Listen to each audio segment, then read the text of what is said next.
दोस्तों, स्वागत है आपका आज के नए वीडियो में। आज हम कक्षा 11 के एक नए टॉपिक के बारे में डिस्कस करने वाले हैं। वो टॉपिक है अनुकूलनशीलता। डिफिनेशन देख लेते हैं अनुकूलनशीलता की। प्रत्येक सजीव अपने आप को वातावरण के अनुरूप बदल लेता है।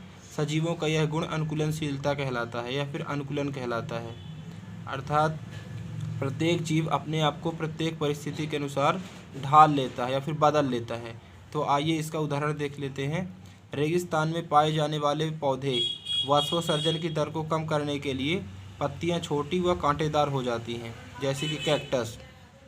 रेगिस्तान में बहुत गर्मी रहती है और वहाँ के जो पौधे रहते हैं वो वाष्प का उत्सर्जन की दर को कम करने के लिए, क्योंकि वाष्प अगर उत्सर्जित हो जाएगा तो उनमें पानी की कमी हो जाएगी, जिससे पौधे मुरझा जाएंगे और नष्ट हो जाएंगे। तो कैक्टस जैसे पौधे अपनी पत्तियां छोटी कर लेते हैं और कांटेदार कर लेते हैं, जिससे वाष्प का उत्सर्जन कम होता है। तो इस प्रकार ये पौधे अनुकूलनशीलता दर्शाते हैं। और दूसरा उदाहरण है बर्फीले जो पहाड़ों में प्रदेशों में पाए जाने वाले जंतु होते हैं, उनमें बचने के लिए शरीर पर लंबे लंबे बाल पाए जाते हैं। तो ठंड से बचने के लिए उनमें जैसे कि सफ़ेद भालू हो गया, सील एक मछली होती है बड़ी, ये इसे समुद्री शेरनी कहा जाता है, पेंगुइन हो गया। तो ये सभी बर्फीले प्रदेशों में बर्फीले क्लाइमेट में रह सकते हैं। तो ये इनके उदाहरण हो गए।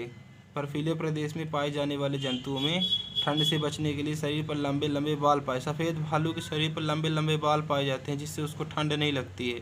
तो ये अनुकूलनशीलता दर्शाते हैं, परिस्थिति के अनुसार अपने आप को ढाल लेते हैं। यही जो है तो अनुकूलनशीलता कहलाता है। अनुकूलनशीलता कितने प्रकार का होता है?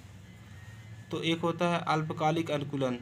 नाम से स्पष्ट है, अल्पकालिक अनुकूलन अर्थात थोड़े समय के लिए, ऐसा अनुकूलन जो अल्पकाल के लिए होता है, अर्थात किसी व्यक्ति में हो गया है तो उसके बच्चों में नहीं जाएगा। तो आइए इसकी डिफिनेशन देख लेते हैं। ऐसा अनुकूलन जो किसी जीव में उसी पीढ़ी के लिए होता है। उसी पीढ़ी से मतलब है कि किसी व्यक्ति में हो गया तो उसके बच्चों में नहीं जाएगा। तो वातावरण पर्यावरण कहलाता है। तो वातावरण या परिवेश के कारण या फिर स्थिति के कारण विकसित होता है, अल्पकालिक अनुकूलन कहलाता है। तो कहने का मतलब है ऐसा अनुकूलन जो किसी व्यक्ति में हो गया तो उसके बच्चों में नहीं जाएगा, वो अल्पकालिक अनुकूलन कहलाता है। जैसे कोई व्यक्ति ज़्यादा धूप में जीवन व्यतीत करता है ना, तो उसकी त्वचा में ज़्यादा मेलानिन वर्णक होता है, जिससे उसकी त्वचा काली हो जाती है। और मेलानिन वर्णक क्या होता है? मेलानिन वर्णक होता है जो कि एक पिगमेंट होता है जो कि रंग प्रदान करता है, काला रंग। इसकी कमी से अनेक प्रकार के रोग उत्पन्न हो जाते हैं और इसकी अधिकता से त्वचा जो है तो काली हो जाती है। मकड़ी को छोड़ करके प्रत्येक जीवों में मेलानिन वर्णक पाया जाता है। और बीजों में पाई जाने वाली प्रसुप्तावस्था, प्रसुप्तावस्था क्या कहलाती है? कोई बीज का अंकुरण हो रहा है और वह अचानक रुक जाए, कोई पौधा बढ़ रहा है वह अचानक से रुक जाए, वह प्रसुप्तावस्था कहलाती है। तो आपने देखा कि ये मतलब ज़्यादा धूप में कोई व्यक्ति जीवन व्यतीत कर रहा है तो वो केवल काला होगा, लेकिन उसके बच्चों में ये नहीं है कि उसके बच्चे भी काले हो जाएंगे। तो ये पीढ़ी दर पीढ़ी नहीं होता है, उसके बच्चों में नहीं होगा। दूसरा है दीर्घकालिक अनुकूलन। तो ऐसा अनुकूलन लंबे समय तक चलते हैं, जब किसी जीव में वातावरण के कारण, है ना, लक्षणों के कारण और कारकों के कारण अनुकूलन उत्पन्न हो जाते हैं और वह पीढ़ी दर पीढ़ी वंशानुगति करते हैं। अर्थात किसी व्यक्ति में दीर्घकालिक अनुकूलन हो गया तो उसके बच्चों में भी वह चला जाता है और वह स्थायी हो जाता है, उसके बच्चों के बच्चों में भी वह हो जाएगा। वह स्थायी होते हैं, लॉन्ग टर्म होते हैं और परमानेंट एडॉप्टेशन हो जाते हैं। आइए इसका उदाहरण देख लेते हैं। इसका आप लोगों को इतना समझ आ गया ना? जिराफ की लंबी गर्दन। गाइस कहते हैं पहले जिराफ की लंबी गर्दन नहीं हुआ करती थी। जिराफ पहले बकरियों के जैसे हुआ करता था।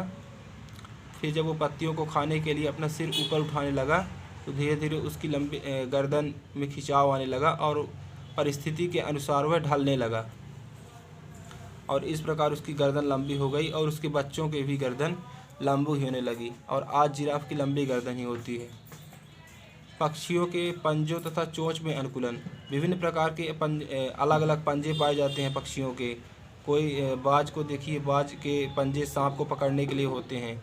विभिन्न प्रकार की चोंच पाई जाती है, तो चोंचों में भी अनुकूलन होता है। तो ये लॉन्ग टर्म हो जाता है। उनके बच्चों में भी चोंच पाई जाती है। जैसे कोई तोता है तो तोता के बच्चों में भी फल खाने के लिए मुड़ी हुई चोंच पाई जाती है। कोई पक्षी है जो कि मछलियों को खाता है तो उसकी चोंच लंबी पाई जाती है, उसके बच्चों की चोंच भी लंबी पाई जाती है।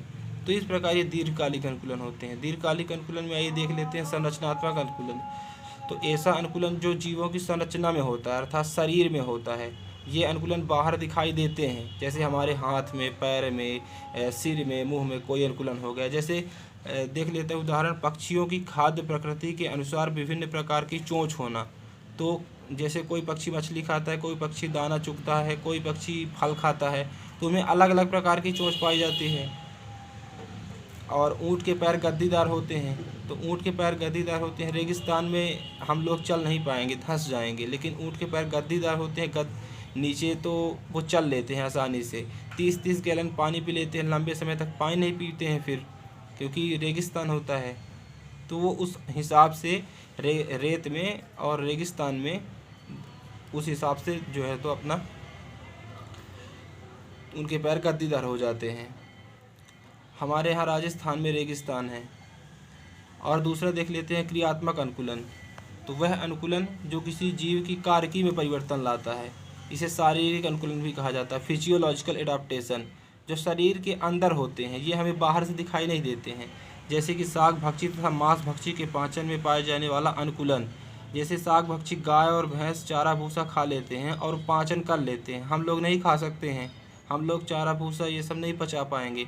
मांस भक्षी जो शेर वगैरह होते हैं, मनुष्य भी मांस खाते हैं, तो उनमें पाचन उस तरह का पाया जाता है। तो ये शरीर के अंदर होता है, पाचन में होता है, तो अंदर हम लोग नहीं देख सकते हैं। पक्षियों के पंजों तथा चोंच में अनुकूलन, उनके चोंचों में अनुकूलन कैसे होता है, ऐसा अनुकूलन सामान्यतः बाहर से दिखाई नहीं देता, इनको पहचानना मुश्किल होता है, इनको बाहर से हम पहचान नहीं सकते हैं। जैसे कंगारू चूहे में जल के उत्सर्जन के लिए विशेष रूप से दक्ष किडनी पाई जाती है।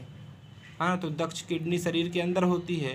कंगारू चूहा रेत में रहता है और कई लंबे लंबे समय तक पानी नहीं पीता है, और उसकी किडनी जो है तो पानी को कम उत्सर्जन करती है, पानी को कम बाहर निकालती है। मच्छर और जोंकों में प्रतिस्पंदक, मच्छर में काटने के लिए उस हिसाब से उसके डंक पाया जाता है, जोंक में खून चूसने के लिए। तो इस प्रकार से अनुकूलन होते हैं। तो इतना आप लोगों के समझ में आ गया होगा। अनुकूलन में जीव वातावरण के अनुकूल होने के लिए अन्य क्षेत्रों में प्रवास कर जाते हैं, अर्थात कोई जीव एक स्थान पर नहीं रह पा रहा है।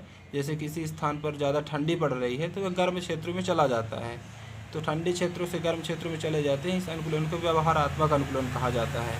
उदाहरण के लिए देख लेते हैं, साइबेरिया से साइबेरियाई क्रेन हज़ारों मील उड़कर बहुत लंबी उड़ान भरते हैं और हिमालय पर्वत को पार करके साइबेरिया से राजस्थान पहुंचते हैं। तो इस प्रकार ये वहाँ क्योंकि ज़्यादा शीत ऋतु में ज़्यादा ठंडी होती है, तो राजस्थान गर्म